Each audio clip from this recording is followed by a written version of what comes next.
embrace, okay? Eagerly embrace change. Now, what does change come along with?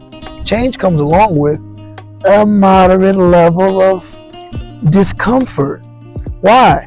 Because if we're changing something, that means it's not what we currently are. And so that means there's a little bit of newness. There's a little bit of uncharted territory that we're not familiar with. And if we're not familiar with it, if we're going into a certain area of our lives that we've never been before, we might be a little bit apprehensive about what's on the other side of that door. Okay? And so if we're going to embrace change, that means that we also have to embrace those feelings of uncertainty.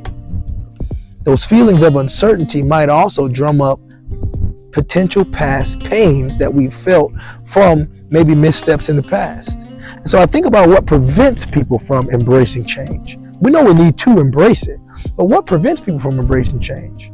And if in the past we've made changes and they've resulted in painful outcomes, a lot of times subconsciously those pains from the past outcomes may come back and remind you, rightfully so. It's the natural protective mechanism that we have in our body. If you went down a path and you got ate up and bit up and beat up, your mind is going to remind you when you're trying to go down a new path, like, hey, make sure you dot your I's and cross your T's, because you remember what happened last time you went somewhere new. It didn't turn out as planned.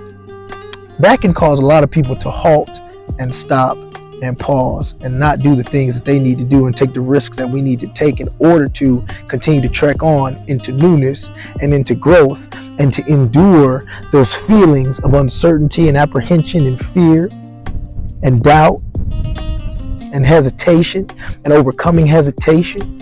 So embracing change also means embracing those feelings.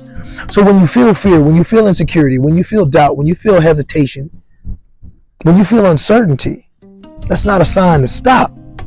It might be a sign to pause and think critically. Okay, I understand why you're presenting me with these feelings. However, I need you to take this break off right now.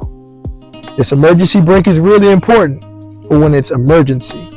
And I'm glad that I have these mechanisms and these mechanics in my body to tell me when to pause and when to stop and when to halt to protect me. However, we're trying to go over here. I got to take off the brake. I don't need you right now. I don't need you right now. Embrace change. And change is challenging. Change is scary sometimes. Embrace that fear and press on.